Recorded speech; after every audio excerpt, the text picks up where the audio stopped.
हिंदुस्तानी जनता की भलाई के लिए धर्म, जात, पात से ऊपर उठकर होना चाहिए। अगर इस तरह की सियासत हो रही है तो सही मानों में यह सियासत है, और अगर इस तरह की सियासत नहीं हो रही है, जो आज के दौर में जो कुछ हो रहा है, हम इसे सियासत नहीं कहते, हम इसको खुदगर्जी इज़्म कहते हैं। सियासत के बजाय इसको बदतरीन तरीके की हिमाकत कहते हैं। देश की जनता को चाय बेचने वाले पे रहम आ गया, देश की जनता ने चाय बेचने वाले को प्राइम मिनिस्टर बना दिया। मगर मैं आज देश की जनता से पूछता हूं, जब हाहाकार मचा हुआ है, जब नौकरियां नहीं मिल रही हैं, इन्हीं लोगों ने उनको वोट दिया था जो आज नौकरियों के लिए रो रहे हैं, इन्हीं लोगों ने उनको वोट दिया था जो आज गरीबी के लिए रो रहे हैं, इन्हीं लोगों ने उनको वोट दिया था जो कल पेट्रोल के ज्यादा बढ़ने की वजह से और आज उसके 4 गुना ज्यादा बढ़ जाने की वजह से रो रहे हैं, इन्हीं लोगों ने उनको वोट दिया था जो कल गैस सिलेंडर का मामूली सा दाम बढ़ने पे चिल्ला रहे थे और आज गैस सिलेंडर 4 गुना ज्यादा बढ़ गया है और रो रहे हैं।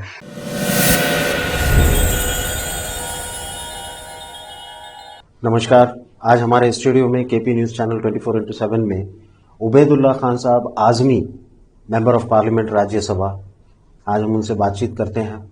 आपका बहुत बहुत वेलकम है सर बीदर में। बहुत बहुत शुक्रिया। मैं आपके न्यूज केपी हिंदी समाचार का शुक्रगुजार हूं कि आपने अपने चैनल पर आकर मुझे अपने ख्यालात के इजहार का मौका दिया। Thank you sir.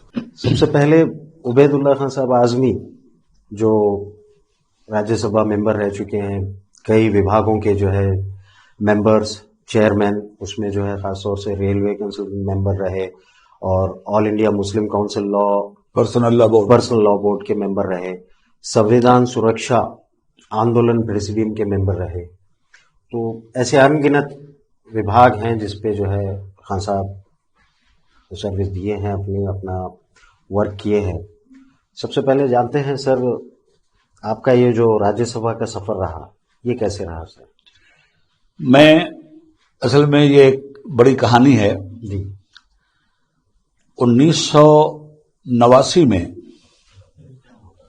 VP Singh साहब जो मुल्क के प्राइम मिनिस्टर ऑफ इंडिया रहे, उन्होंने मुझे मेरे पास अपने लोगों को भेजा और उनसे मेरी मुलाकात 28 अक्टूबर 1989 को दिल्ली में हुई। उन्होंने ख्वाहिश जाहिर की कि आपकी मुल्क को जरूरत है, पार्टी को जरूरत है, और मैंने भी देश के हालात को देखते हुए मुल्क में समाजी इंसाफ कायम हो, सोशल जस्टिस का माहौल पैदा हो, जिन गरीबों के घरों में चिराग की रोशनी भी नहीं पहुंची उनमें बल्ब की रोशनी पहुंचे, इन तमाम जज्बात को देखते हुए मैंने उनकी ऑफर को कबूल कर लिया और उन्होंने मुझे all India general secretary Janata Dal का नामजद किया। यहां से मेरी शुरुआत होती है 1989 में 28 अक्टूबर को। इलेक्शन हुआ। यूपी का उस वक्त तक विभाजन नहीं हुआ था और उत्तराखंड नहीं बना था, तो यूपी की कुल पार्लियामेंट की सीटें थी 85। बिहार की सीटें, उस वक्त झारखंड नहीं बना था, 55 थी। मुझे इंचार्ज बनाया गया और इलेक्शन बहुत धूम से हम लड़े और जो नतीजा आया वो हमारी उम्मीद के मुताबिक था। नतीजे में बिहार की 55 सीटें पार्लियामेंट की हमने जीती और यूपी की 85 सीटों में 64 सीटें हमने यूपी में जीती। इस तरह से मुख्तलिफ सियासी पार्टियों का जो जमावड़ा हुआ था उसमें उन्होंने सबों ने मिलकर कांग्रेस हारी और जनता दल की सरकार बनी जिसमें वीपी सिंह साहब प्राइम मिनिस्टर बने। उसके बाद चूंकि वो पार्टी के प्रेसिडेंट थे, प्राइम मिनिस्टर बनने के बाद उन्होंने जनता दल की सदारत से इस्तीफा दिया। फिर नए प्रेसिडेंट की शक्ल में आप ही के कर्नाटका के हुबली के रहने वाले former chief minister of Karnataka mister SR. Bommai president हुए पार्टी के और हम ऑल इंडिया जनरल सेक्रेटरी से ऊपर उठकर पार्टी के ऑल इंडिया वाइस प्रेसिडेंट बन गए। 6 साल का हमारा अरसा 31 मार्च 1990 को पहला राज्यसभा का इलेक्शन हुआ जिसमें हम जनता दल के पहले member of parliament Rajya Sabha Uttar Pradesh से चुने गए। 6 साल तक 1996 तक जनता दल से हम राज्यसभा मेंबर रहे और 1996 के बाद 1996 से लेकर 2002 तक जनता ही दल से हम बिहार से मेंबर पार्लियामेंट चुने गए और 2002 तक जनता दल मुख्तलिफ हिस्सों में टुकड़े टुकड़े होकर बिखर गया था। अब उसके बाद कांग्रेस ने हमको ऑफर किया और 2006 से लेकर 2008 तक मध्य प्रदेश से हम कांग्रेस पार्टी से मेंबर ऑफ पार्लियामेंट चुने गए। इस तरह ये 18 साल का हमारा पार्लियामेंट्री सफर 2008 पर जाकर खत्म हुआ। सर, क्योंकि आपका एक लंबा पीरियड गुजरा है, जनाब, कई गवर्नमेंट्स, कई प्राइम मिनिस्टर्स और कई सीएम देखे हैं अलग अलग राज्यों में। आज के जो हालात है, आज की जो सियासत है, उस बारे में आप? हमारे दौर में सियासत बनाम खिदमत होती थी जी। सियासत का मतलब था, जो सही मतलब था, अवाम का हक परिश्रम करके अवाम तक पहुंचाया जाए, सोशल जस्टिस का परचम हर जगह लहराया जाए, भेदभाव जात बिरादरी और दीनों मजहब देखकर, दीन धर्म देखकर कोई फैसला न किया जाए, इंसाफ का चेहरा देखकर फैसला किया जाए। जनता दल की हुकूमत के खत्म होने के बाद दुर्भाग्य रहा इस देश का कि उसके बाद जो लोग भी आए उन लोगों ने वही रास्ता अपनाया और नतीजे में आज तो मुल्क का जो हाल है वो, उसमें यह कहना कि सियासत हो रही है, लफ्ज सियासत की बदतरीन तौहीन है। आज न सेकुलरिज्म रह गया, न लिबरलिज्म रह गया और न फिरका परस्ती के नाम से जो कम्युनलिज्म चलाया जा रहा है, ये कम्युनलिज्म रह गया। आज किसी भी इज्म के जरिए मुल्क नहीं चल रहा है। आज मुल्क बदकिस्मती से खुद गर्जी इज्म के जरिए चल रहा है। जिसकी लाठी उसकी भैंस, और देश से इंसाफ उठ चुका है, इखलाक उठ चुका है, गरीबों की जिंदगी के साथ खिलवाड़ किया जा रहा है। 5 किलो राशन देकर गरीबों पर एहसान जतलाया जा रहा है। गोया एक बकरे की 2 बोटी किसी आदमी को देकर पूरा बकरा खाने का खेल हो रहा है। आज की मोदी सरकार में ये सब चीजें देखने को मिल रही। सर, आज जो पॉलिटिक्स है, वो पॉलिटिक्स या आज जो चुनाव के मुद्दे हैं, आपके दौर में या पिछले 17-18 साल पहले के जो पीरियड रहा, उसमें और आज के मुद्दों में क्या अंतर है? देखिए, मुद्दे मुल्क में हमेशा एक रहे हैं सियासत के लिए। अगर आप सियासत कर रहे हैं तो मुल्क में दीन धर्म की सियासत नहीं हो रही है। यह सेकुलर इंडिया है। इसमें हिंदुस्तानी अवाम अपने वोट के जरिए गवर्नमेंट को चुनते हैं। वोट किस लिए मांगा जा रहा है? वोट मजहब के नाम पर मांगना इस मुल्क में जुर्म है, जो बदतरीन जुर्म बीजेपी कर रही है। वोट और सियासत मुल्क की जनता की सहूलत के लिए होना चाहिए। हॉस्पिटलों की कमी है, हॉस्पिटल बनाने के लिए, डॉक्टरों की कमी है, डॉक्टर पैदा करने के लिए, मरीज ज्यादा बढ़ रहे हैं, उनका अच्छा इलाज करने के लिए, रोड नहीं है, समस्याओं को खत्म करने के लिए, एजुकेशन नहीं है, बेहतरीन कॉलेज और स्कूल यूनिवर्सिटी खोलने के लिए, उन्नति और प्रगति के लिए देश में जो भी सियासत होनी चाहिए, उस सियासत का महवर, उस सियासत का उद्देश्य हिंदुस्तानी जनता की भलाई के लिए धर्म जात पात से ऊपर उठकर होना चाहिए। अगर इस तरह की सियासत हो रही है तो सही मानों में यह सियासत है, और अगर इस तरह की सियासत नहीं हो रही है, जो आज के दौर में जो कुछ हो रहा है, हम इसे सियासत नहीं कहते, हम इसको खुदगर्जी इज्म कहते हैं। सियासत के बजाय इसको बदतरीन तरीके की हिमाकत कहते हैं। सर, आज जो मुद्दे हैं, आज वो सिर्फ धर्म और जाति पे सुकड़ के रह गए। पहले जो मुद्दे हुआ करते थे या जो स्टेटमेंट होते थे डेवलपमेंट के लिए थे, यूथ के एम्प्लॉयमेंट की बात करते थे, आज जो है एम्प्लॉयमेंट पता नहीं कहाँ रह गया, महंगाई का कोई मुद्दा नहीं है। आज सिर्फ और सिर्फ अगर है तो धर्म और जात के ऊपर है। तो इस सियासत के अचानक बदलाव के वजह क्या होगा? आपको याद होना चाहिए, सियासत का बदलाव इन्हीं नारों के साथ करने का ऐलान हुआ था। मिस्टर नरेंद्र मोदी के उस लेक्चर को मैं आपको याद दिलाना चाहता हूं जो 2014 में पहली मर्तबा इनकी क़यादत में गवर्नमेंट बनी, और उसमें जो ये भाषण दिया करते थे उसमें इन्हीं मुद्दों को इन्होंने उठाया था और इन्हीं मुद्दों को हल करने की इन्होंने बातें की थी। मगर एक काम भी इन्होंने नहीं किया। इतना झूठ बोले कि अब तो इनको दुनिया का सबसे पहले गिनीज बुक में झूठे प्राइम मिनिस्टर की हैसियत से इनका नाम लिखा जाने के काबिल हो गया है। इन्होंने जिंदगी में सिर्फ फ्रॉड किया है, झूठ इतना बोले। हाँ, मैं ये भी नहीं कह सकता कि मुकम्मल तौर पे झूठ बोले। एक मर्तबा ये सच भी बोले थे। आपको याद होगा वोट मांगते वक्त इन्होंने 2014 में कहा था कि भाइयों बहनों, मैं चाय बेचने वाला हूं, मैं चाय बेचता था। यही एक उनका सच था कि ये चाय बेचते थे। देश की जनता को चाय बेचने वाले पे रहम आ गया। देश की जनता ने चाय बेचने वाले को प्राइम मिनिस्टर बना दिया। मगर मैं आज देश की जनता से पूछता हूं, जब हाहाकार मचा हुआ है, जब नौकरियां नहीं मिल रही हैं, इन्हीं लोगों ने उनको वोट दिया था जो आज नौकरियों के लिए रो रहे हैं। इन्हीं लोगों ने उनको वोट दिया था जो आज गरीबी के लिए रो रहे हैं। इन्हीं लोगों ने उनको वोट दिया था जो कल पेट्रोल के ज्यादा बढ़ने की वजह से और आज उसके 4 गुना ज्यादा बढ़ जाने की वजह से रो रहे हैं।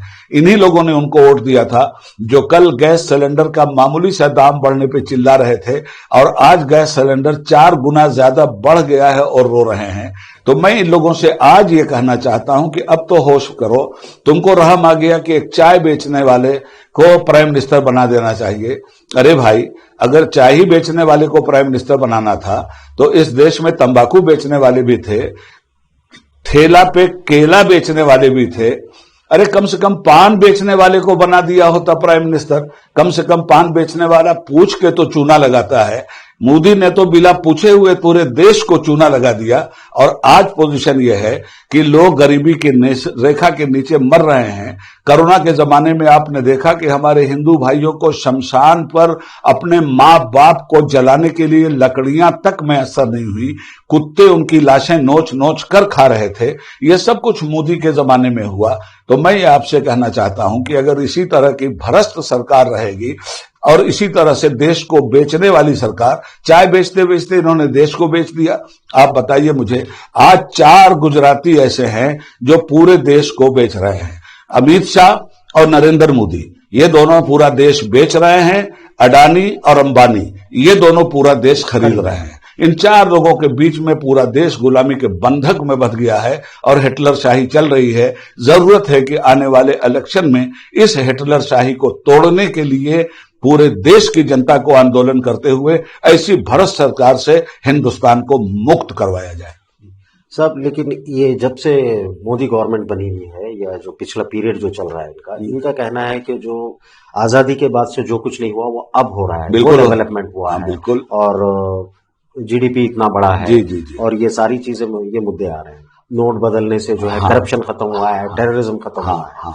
तो आपको क्या लगता है कि लोग इसको एक्सेप्ट कर रहे हैं? नहीं, आप झूठ को एक्सेप्ट करने की आदी हो गई। मैं आपसे पूछ रहा हूं कि यह सवाल करते हुए आपको इस सवाल पे ताज्जुब हो रहा है कि नहीं हो रहा है? नोटबंदी खत्म हुई, नोटबंदी हुई, क्या करप्शन खत्म हुआ? नोटबंदी हुई, क्या टेररिज्म खत्म हुआ? नोटबंदी हुई, क्या नोटबंदी से जो फायदा मिलना चाहिए था देश को मिला? आज मैं आपसे पूछना चाहता हूं, 2000 का नोट आप ले आए, कहां आज लुप्त हो गया है 2000 का नोट। यानी इन्होंने अपने काले धन को सफेद बनाने के लिए ये सारा कारोबार किया था। जनता को कोई फायदा पहुंचाने के लिए ये कारोबार नहीं हुआ था जो आज रोड पे हमें देखने को मिल रहा है। जस्टिस नागरत्न ने स्टेटमेंट दिया, जजमेंट के बाद बताया कि नोटबंदी जो है लीगल थी और नोटबंदी का जो फैसला था वो 24 घंटे में लिया गया, जबकि ऐसा नहीं होना चाहिए था। तो इसका कानून क्या है साहब? अगर कोई नोट करेंसी चेंज की जाती है किसी कंट्री की, तो क्या इसको अपर हाउस लोअर हाउस में इस पे चर्चा होगी? ये तो देखिए, अपर हाउस लोअर हाउस में चर्चा हुए बगैर देशव्यापी तौर पर इतना बड़ा फैसला लेना, ये देश के साथ खुला हुआ मजाक है। जो खुला हुआ मजाक किया गया, अब चूंकि 2/3 मेजॉरिटी है उनके पास, जो चाहे वो दादागिरी कर सकते हैं, करते हैं। वो मुल्क के संविधान को तब्दील करने के लिए पूरा प्रयास कर रहे हैं। मुल्क का संविधान इतनी आसानी से तो तब्दील नहीं कर सकते, मगर जिस तरह से वो बिल ला रहे हैं, जिस तरह से वो हिटलरशाही कर रहे हैं, उसमें कहीं मुल्क के संविधान की नाक तोड़ देते हैं, कहीं उसका कान फोड़ देते हैं, कहीं उसका दूसरा अंग बर्बाद कर देते हैं।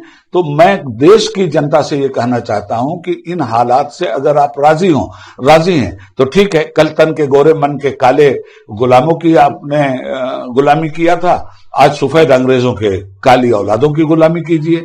मगर आप गुलामी के माहौल में आ चुके हैं, अनडिक्लेयर इमरजेंसी लग चुकी है। बेहतर यह है कि आप रोड पर आके आंदोलन कीजिए। लोहिया जी ने एक बड़ी प्यारी बात कही थी, मैं इसे कोट करना चाहूंगा। सोशलिस्ट पार्टी के सबसे बड़े रहनुमा थे, उन्होंने बहुत ऐतिहासिक बात कही थी कि जब रोड सुनसान हो जाएगा, सड़कें सुनसान हो जाएंगी, तो पार्लियामेंट आवारा हो जाएगी। पार्लियामेंट को आवारा होने से बचाने के लिए रोड पे, सड़कों पे आंदोलन जरूरी है। आज आंदोलन को कुचला जा रहा है। आज जो लोग एतराज कर रहे हैं उन्हें जेल के सलाखों के पीछे डाला जा रहा है। मगर इन हालात से घबराने की जरूरत नहीं है।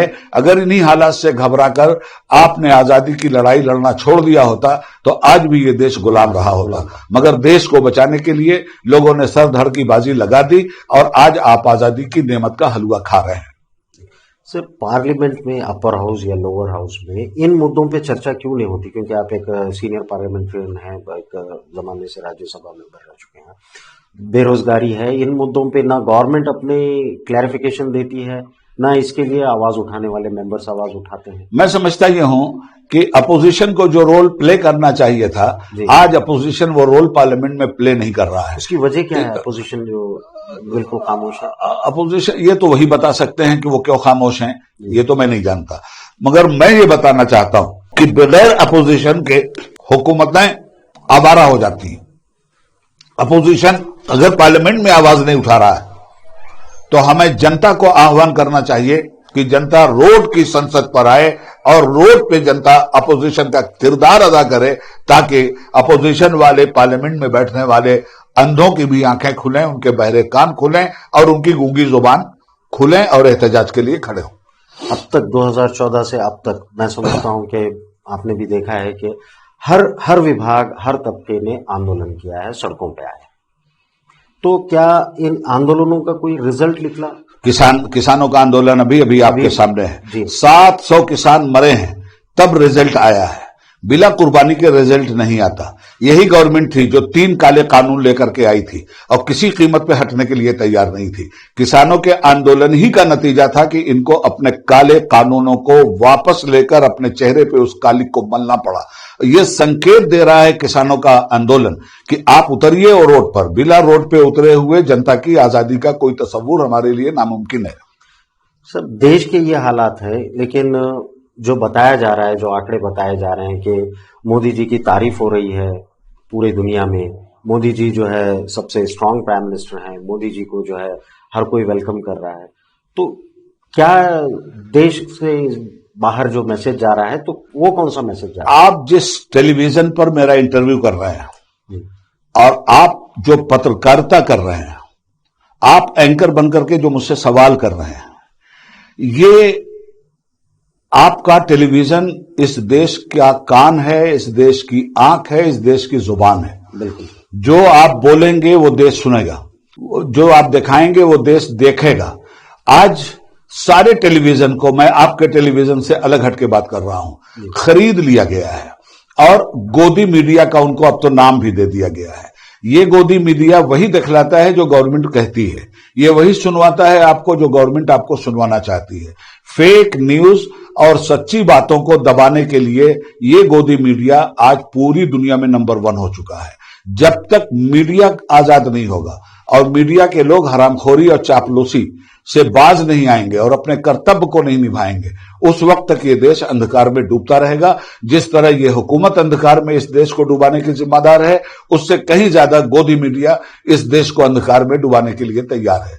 गोदी मीडिया कोई सवाल कब उठाता है गवर्नमेंट के सामने? मीडिया का भी एक फर्ज है कि वो सवाल उठाए, मगर मीडिया कौन सा सवाल उठाता है? हिंदू मुस्लिम।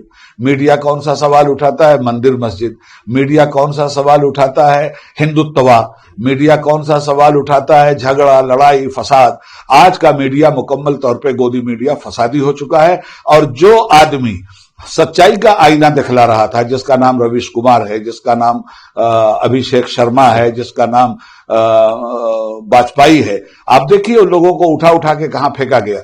मगर इन तमाम पत्रकारों को उबैदुल्ला खान आजमी सलाम करता है कि ये डटे रहे, बिके नहीं, डटे, और डट करके अवाम तक अपनी बात पहुंचा रहे हैं। और देश में एक ऐसा तबका है जिसकी बंद आंखें खुल रही हैं, बंद कान खुल रहे हैं, बंद जुबान खुल रही है और साफ चिल्ला रहा है, बोल के लब आजाद है तेरे, बोल जुबान खामोश है क्यों। इंशाअल्लाह इस देश में ये इनकलाब आएगा।